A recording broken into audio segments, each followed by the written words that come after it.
인간의 신체와 정신은 실체의 본질을 구성하는 연장 속성과 사유 속성에 의해 산출된 유한한 양태이다. 유한한 인간의 정신을 구성하는 것은 인간 신체에 대한 관념이다. 신체를 경유해서 인식되는 유한한 사물들이 인간 정신을 구성한다. 유한한 사물들은 실체 또는 신이 유한한 형태로 변용된 모습이다. 따라서 인간 정신을 구성하는 관념은 신이 유한한 형태로 변용된 모습에 대한 관념이라고 할 수 있다. 인간 정신은 인간 신체에 대한 관념이지만 고양이의 경우 고양이의 신체에 대한 관념이 고양이의 정신을 구성한다. 이런 식으로 모든 사물의 정신을 구성하는 관념은 각 개체가 가진 신체에 의해 결정된다. 인간의 본질은 존재를 포함하지 않는다. 왜냐하면 인간은 실체의 속성에 의해 산출된 유한한 양태이며 유한한 양태는 다른 유한한 양태에 의해 결정되기 때문이다. 따라서 지금 지구에 70억 명이 아닌 한 명의 인간만이 존재하더라도 그것은 자연의 질서로부터 생길 수 있다. 또한 인간이 자신의 신체와 정신을 소유하고 있다라고 생각해서도 안 된다. 왜냐하면 인간의 신체와 정신은 실체가 시시각각 변하는 흐름이자 운동이지 존재가 아니기 때문이다. 인간이라는 양태는 실체의 변형이다. 변형은 실체의 변화된 모습이자 변화된 양상이다. 양태는 실체라는 스크린에 맺힌 영상 속 사물들과 같다. 영상 속 사물들은 스크린을 가리며 실제로 존재하는 것처럼 보이지만 영상을 만져보면 모든 영상 속 사물에서 스크린만을 만질 수 있듯이 모든 것은 실체이다. 왜냐하면 일부에서 정의하였듯이 오직 하나의 실체만이 존재하기 때문이다. 스피노자는 우주를 하나의 단일한 개체로 생각한다. 인간을 하나의 우주로 생각해보면 이것은 이해될 수 있다. 인간의 신체 안에 있으면서 외부에서 들어오는 세균을 먹는 대식세포를 생각해보면 미시적 관점에서는 대식세포를 하나의 독립적인 개체라고 생각할 수 있다. 하지만 거시적 관점에서 보면 대식세포는 인간의 신체를 구성하는 세포로 생각할 수 있다. 왜냐하면 그것은 인간 신체 안에서 인간 신체를 구성하는 세포들과 상호작용하며 인간 신체의 질서를 유지하는 역할을 하기 때문이다. 이와 같이 모든 사물들을 우주라는 신체의 세포라고 생각하면 각 세포는 서로 상호작용하며 우주의 질서를 유지하는 역할을 한다고 생각할 수 있다.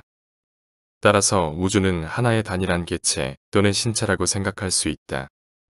자연 또는 우주를 하나의 단일한 운동 또는 개체다라는 명제로부터 귀결되는 결론은 자명하다. 다른 개체라고 생각하는 사물에 해로운 일을 가하는 것은 자기 자신에게 위해를 가하는 것이다. 다음으로 인간의 정신 속에 타당하지 못한 관념이 생기는 원인에 대해서 살펴보자. 인간의 정신은 신체의 관념이기 때문에 신체가 외부 사물에 자극받아 변용되었을 때 인간의 정신은 그것을 인식한다. 이때 정신이 외부 사물에 대해 형성하는 관념은 대상의 본성뿐만 아니라 인간 신체의 본성도 포함한다. 바퀴벌레를 보았을 때 그것을 징그러운 생물로 보는 것은 바퀴벌레라는 대상의 본성보다 인간 신체의 본성을 더 많이 반영했기 때문에 발생한다. 따라서 바퀴벌레에 대한 관념은 타당한 관념이 아니다. 정신이 인간 신체가 외부 물체에 자극받아 변용되는 관념만을 지각한다면 자기 자신에 대해서도 자신의 신체에 대해서도 그리고 외부 물체에 대해서도 적합한 인식을 가지지 못한다. 정신 안에 타당하지 못한 관념이 생기는 원인은 인간이 자라면서 학습하는 여러 개념들로부터도 발생한다. 어린아이가 갓 태어났을 때 사물의 본질에 대해서도 자신의 본질에 대해서도 세계의 본질에 대해서도 모른 채 태어난다. 어린아이는 교육과 사회화 과정을 통해 자신이 태어난 시대의 정신으로 자신의 정신을 구성한다.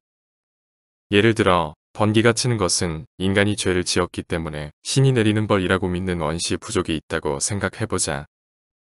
부족 사회에서 태어난 아이는 번개라는 관념을 신의 벌이라고 믿고 그러한 관념으로 정신을 구성한다. 이러한 정신을 가진 개체는 번개가 칠 때마다 공포와 죄의식으로 자극되어 변화된다. 현대인들은 자신들의 정신을 구성하는 관념이 원시인보다 더 타당한 관념일 것이라고 생각하겠지만 이것은 오만이다. 인종 갈등, 종교 갈등, 성소수자에 대한 편견, 국수주의 등은 모두 인간의 정신이 타당한 관념으로 구성되어 있지 않기 때문에 발생한다. 이렇게 정신이 사물의 본질에 대한 참된 인식이 결여된 것을 상상지라고 한다.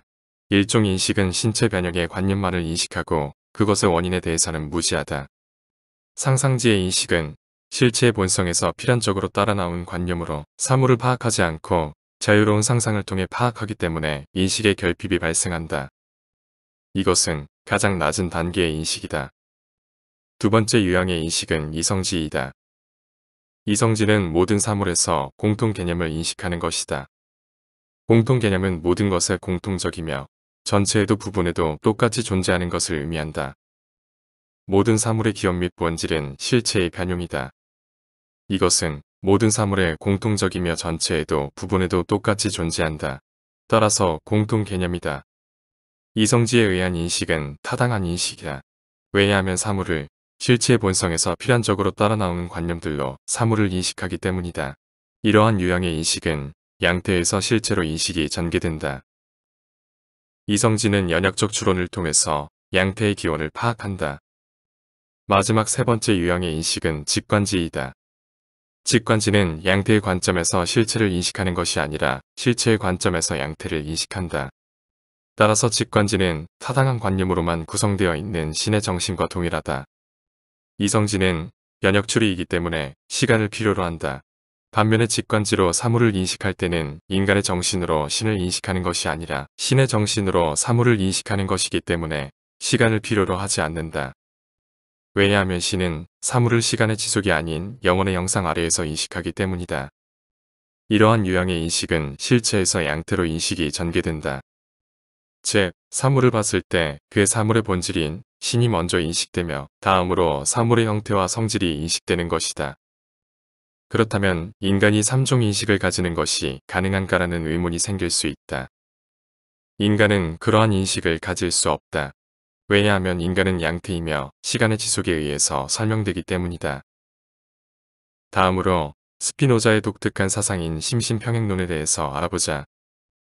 지금까지 연장 속성과 사유 속성이 실체를 구성한다고 얘기했지만 연장 속성과 사유 속성이 별도로 분리되어 존재하는 게 아니다.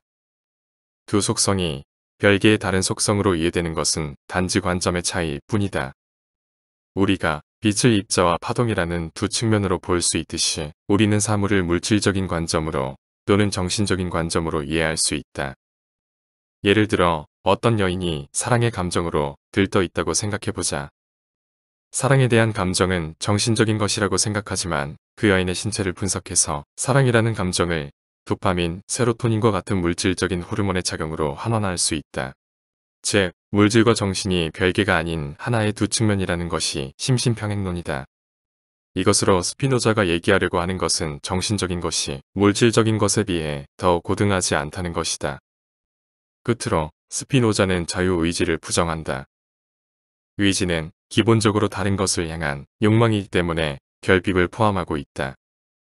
결핍은 무한한 신에게 속할 수 없고 양태에만 속한다. 양태는 다른 수많은 양태의 상호작용으로 결정되기 때문에 자유로울 수 없다. 스피노자는 인간이 스스로를 자유롭다고 믿는 것은 자신의 행동을 의식하면서도 그렇게 행동을 하도록 결정하는 원인에 대해 무지하기 때문이라고 한다. 사실 자유의지가 존재할 수 없는 것은 자명하다. 인간보다 더 거대한 천체들도 물리적 법칙으로 상호작용하며 영향을 주고받고 있다. 어떤 행성이 특정 항성 주위를 도는 것은 행성의 자유의지가 아니다. 나무 비둘기도 자유의지로 꽃을 피우고 열매를 맺고 하늘을 나는 것이 아니다. 사물들은 그렇게 욕망하고 행동하도록 자연의 무한한 인과 과정 속에서 결정되었다. 하지만 인간만은 예외인 이유가 무엇일까? 이것은 인간은 특별한 존재라는 종족의 우상 때문이다. 마치 인간은 우주의 법칙에서 예외적인 특별한 존재라는 오만, 이것이 인간은 자유의지를 가졌다는 망상을 만들었다. 인간과 돼지의 신체를 구성하는 세포는 모두 단세포 생물인 박테리아를 기원으로 한다. 또한 탄소, 수소, 질소와 같이 인간을 구성하는 원자와 돼지를 구성하는 원자는 모두 빅뱅으로부터 탄생한 원자와 별의 자네라는 걸 밝혔다. 즉 인간과 사물은 동일하다. 따라서 인간만이 자유의지를 가졌다고 상상하는 건 인간이 자신의 행동을 인식하면서 그런 행동을 야기한 원인을 모르기 때문에 발생하는 인간의 무지 때문이다.